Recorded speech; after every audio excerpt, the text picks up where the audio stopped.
अध्यात्म विज्ञान कोई धर्म या संप्रदाय नहीं है, ये स्पिरिचुअल साइंस है जो कुदरत के कानून पर आधारित है। ये विज्ञान पूरे ब्रह्मांड के सभी रहस्यों को उजागर करता है और जीवन के सभी पहलुओं को समझने के लिए एक नई दृष्टि देता है। इसी को आर्ट ऑफ विजन कहते हैं, दुनिया को देखने की एक नई दृष्टि, जो अध्यात्म विज्ञानी परम पूज्य स्वामी श्री कमलेशानंद जी के निर्देशन में सनातन सत्य का अनुसंधान कर हमारे जीवन को प्रकाशित करे। जय सच्चिदानंद। महाअवतार बाबा ની ગુફા ના દર્શન કરવા ગયા હતા। અહીંથી ઘણું દૂર છે, 8 સાડા 8 કલાકની વન વે જર્ની છે બાય રોડ।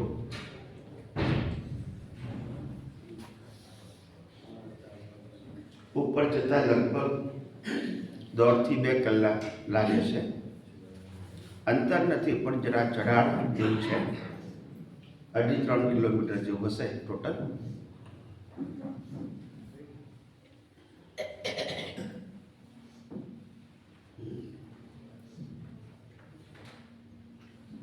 અને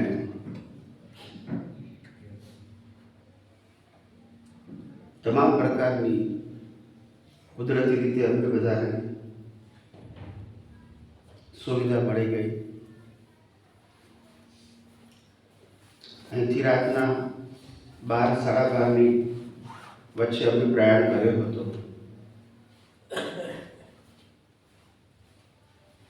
ને એ જ દિવસે રાત્રે આશરે 1:30 થી 2 ની વચ્ચે અમે લોકો પાછા આવી ગયા।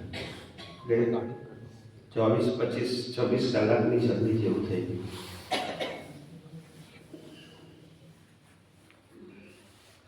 મહાઅવતાર બાબા વિશે મહાપુરુષોએ ખાસ કરીને જે હિમાલયન એરિયામાં નિવાસ કરતા ડેવલપ થયેલા મોટા ભાગના 500 થી 1000 વર્ષની અંદરના બધા જ યોગીઓએ મહાઅવતાર બાબાની વાતો કરી છે। એમને ગુરુ તરીકે પણ માનતા હતા ને એ લોકોને દર્શન પણ આપેલા, વાર્તાલાપ કરેલો, ગાઈડન્સ માર્ગદર્શન આપેલું।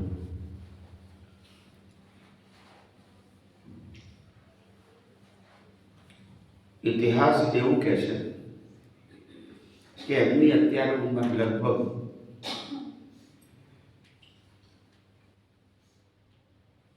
3000 થી 3500 વર્ષની આસપાસ છે। અને એમની સાથે એમના સિસ્ટર પણ છે।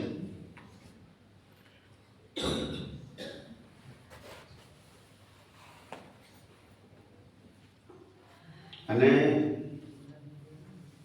નેમિનાથ તીર્થંકર ભગવાન એમના બ્રધર અને સિસ્ટર થાય એવું ઇતિહાસ કહે છે।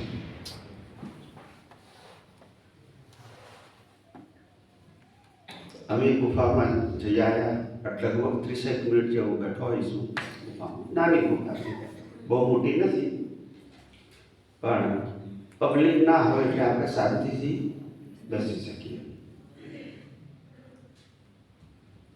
ચાલુ દિવસ હતો એટલે બહુ પબ્લિક ના હોય, અમારા જેવા બીજા 2-3 જણા હતા।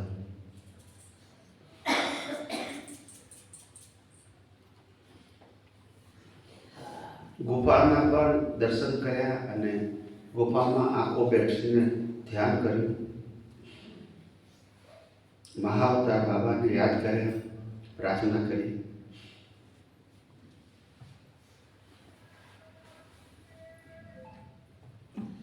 કે જે અમે આ જગત કલ્યાણનું જે કાર્ય અને એ જગત કલ્યાણના કાર્યની અંદર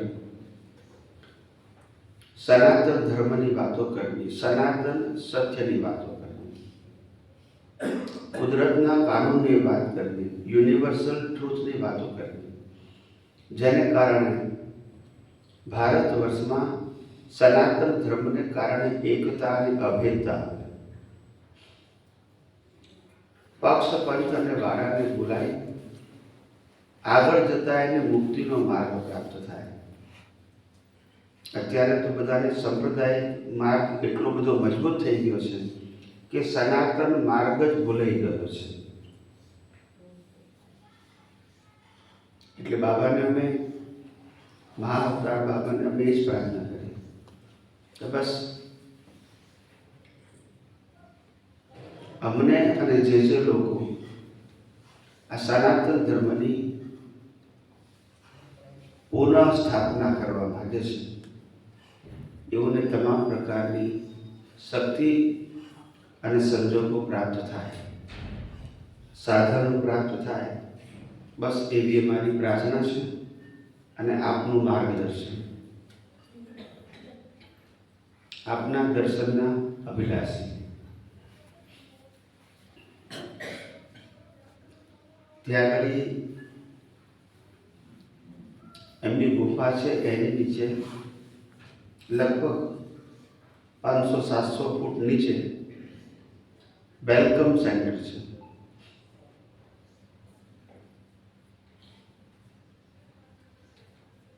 એવું કહેવાય છે કે જે લહેરી મહાશય એ પણ બહુ યોગી થઈ ગયા. લહેરી મહાશય બહુ છે અને એમને મુલાકાત ત્યાં આપી હતી. આ વેલકમ સેન્ટર ત્યાં ડેવલપ કર્યું છે, પણ પહેલાં કાચું હતું અને એમને દીક્ષા ગુફામાં આપી હતી, એવું ઇતિહાસ કહે છે એ લોકોનો. એટલે વેલકમ સેન્ટરમાં પણ અમે બધે ફર્યા. મેં વિડીયો પણ મોકલેલી છે બધી જયેશભાઈને. હવે ગ્રુપમાં બધી ધીમે ધીમે મૂકશે. ત્યાં આગળ જે સેવક છે જે આ બધું સંભાળે છે, દેખરેખ રાખે છે,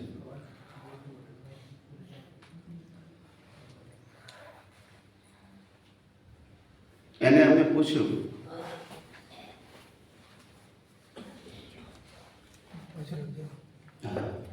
કે તમને ક્યારે બાબાના દર્શન થયા છે? તમે અહીંયા આગળ સેવા આપો છો, તમને દર્શન થયા છે? તેમને કીધું કે મને હજુ દર્શન પ્રત્યક્ષ નથી થયા. આ વાતાવરણનો મને લાભ મળે છે પણ દર્શન નથી થયા. પછી મેં કીધું તમે અહીંયા આટલા ટાઈમથી સેવા આપો છો, તમને અહીંયા આગળ શું વિશેષતા લાગી? બાબાના દર્શનમાં આવનારા મુમુક્ષુઓ, જિજ્ઞાસુઓને જે અહીંયા આવે છે બધા ભાવથી, તો એમાં તમને શું આટલા વર્ષોમાં અનુભવ થયો? તો એને કીધું કે અહીંયા આગળ 4-5 કેટેગરીના માણસો હું જોઉં છું. પહેલી કેટેગરી એવી છે કે બાબાને જાણે છે.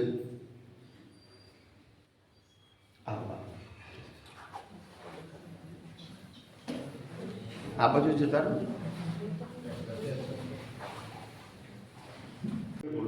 બાકી ગુજરાતી ગુજરાતી. ઓકે, મને ખબર નહીં. ઓકે, તો વાત એટલે અમે મહાઅવતાર બાબા જેની ગઈકાલે ગુફામાં ગયા હતા. અહીંથી ખાસું દૂર છે, 300-350 કિલોમીટર છે. તો ગઈકાલે ગયા હતા. થોડી જરા અનુભવની વાતો કરું છું. એટલે એમને એવું કીધું, ત્યાં જે સેવક હતા એને, કે અહીંયા 5 કેટેગરીના માણસો આવે છે. એક પહેલી કેટેગરી એવી છે કે બાબાજીનું વાંચ્યું હોય, સાંભળ્યું હોય, યુટ્યુબમાં જોયા પણ હોય, યુટ્યુબમાં કેટલાકના અનુભવો, અને પછી એને પ્રેરણા થાય, ભાવ થાય કે મારે બાબાજીના ગુફામાં જઈને દર્શન કરવું છે, ધ્યાન કરવું છે, વગેરે વગેરે. પણ એ 5, 10, 15, 20 વર્ષ સુધી એનો જોગ ના બાજે. ભાવ છે પણ સંજોગ ના બાજે. આવા અમને ઘણા બધા મળ્યા. અમને કહેવી ખરા કે 20 વર્ષે આજે અમારી ભાવના હળવું સંજોગ ના બાજે. બીજી કેટેગરીના વ્યક્તિઓ એવા છે કે જે બાબાના દર્શન માટે ત્યાં આવે છે ખરા, પણ ઉપર જ નથી આવી શકતા. બરાબર. આજે 2.5 કિલોમીટર 3 કિલોમીટર જે ક્લાઇમ્બિંગ ચઢાણ છે ને, જે ત્યાં ના આવી શકે. નીચે સુધી આવી શકે બાય રોડ, ઉપર ના આવી શકે.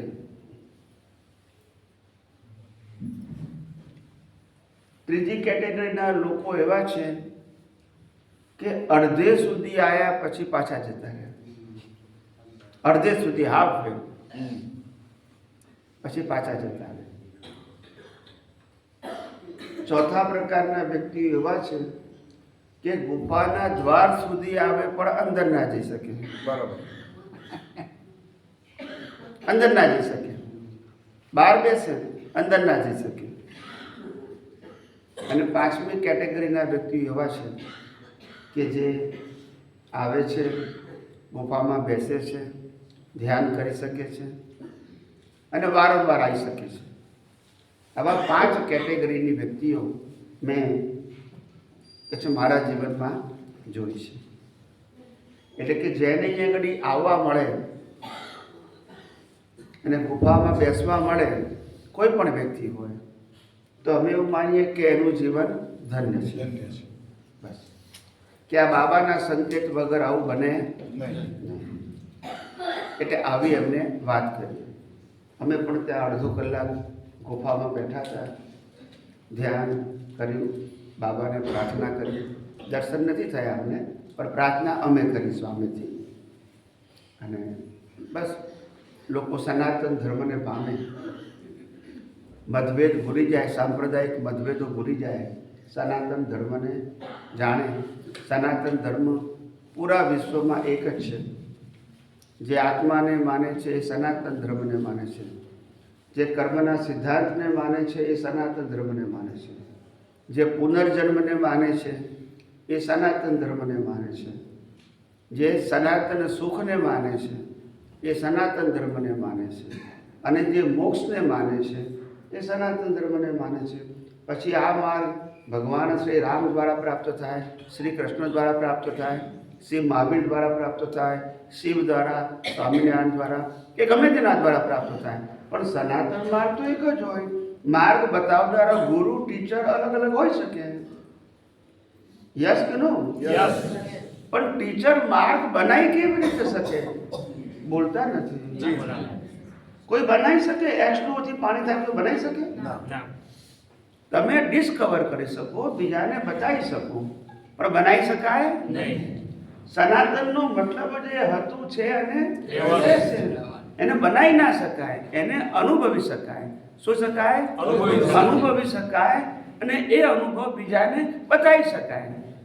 પણ જેને અનુભવ થયો એનું છે નહીં. પણ અનુભવ હોવાથી માર્ગદર્શક બની શકે અથવા કોઈ માર્ગદર્શન આપી શકે. એ માલિક થઈ શકે નહીં. ખ્યાલ આવે?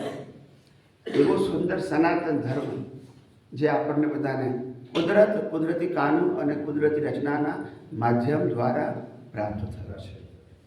અને એ સનાતન માર્ગ જે આપણને બધાને પ્રાપ્ત થયો છે.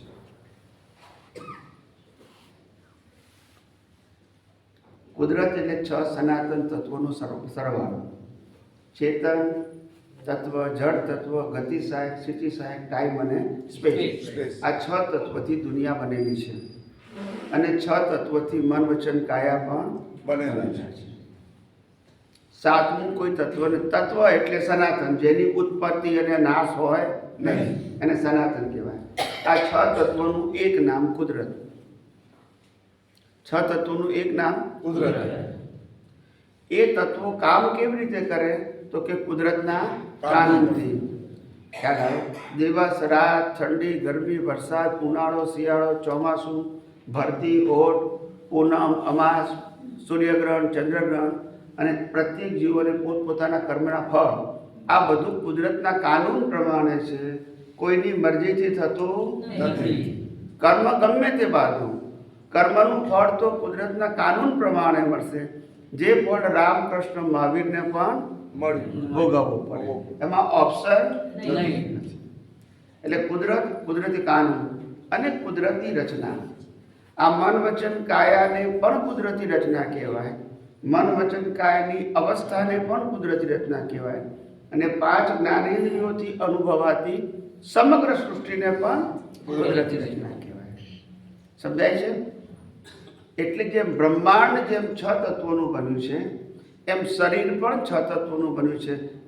ચેતન છે, જળ છે, ગતિ સહાયક બ્લડ સર્ક્યુલેશન બ્રીધિંગ, સ્થિતિ સહાયક બધા ઓર્ગન, બરાબર છે. સમય તત્વ, ઓર્ગનને પણ સમય તત્વ છે અને બોડીને પણ સમય તત્વ છે. અને સ્પેસ, જેના આધારે હવા, પાણી, ખોરાક લઈ શકીએ છીએ. એવી રીતે બ્રહ્માંડ કુદરતના કાનૂનથી ચાલે છે. એમાં મન વચન કાયા પણ કુદરતના કાનૂનથી ચાલે છે. બ્રહ્માંડમાં કુદરત અને કુદરતી કાનૂનથી બનેલી અવસ્થાઓને કુદરતી રચના કહેવાય. એમાં મન વચન કાયા પણ જે કુદરત અને કુદરતી કાનૂનથી બનેલા છે, એની બધી રચનાને કોઈ રચના કહેવાય? કુદરતી રચના. અવસ્થા માત્ર કુદરતી રચના. એટલે પિંડેશો બ્રહ્માંડે અને બ્રહ્માંડેશો પિંડે. પિંડ અને બ્રહ્માંડમાં તત્વ રૂપે, સિદ્ધાંત રૂપે, અવસ્થા રૂપે કોઈ ફેર નથી. આ આપણો સનાતન ધર્મ છે. પછી એ કોઈ પણ વ્યક્તિ દ્વારા એ સમજી શકાય, અનુભવી વ્યક્તિ દ્વારા. પણ જેના દ્વારા સમજાય એનું હોઈ શકે નહીં. સનાતનનો મતલબ હતું છે અને એનો અનુભવ કરી શકાય, બીજાને વહેંચી શકાય, પણ બનાવી શકાય, બદલી શકાય, માલિક થઈ શકાય. સમજી ગયા બધા?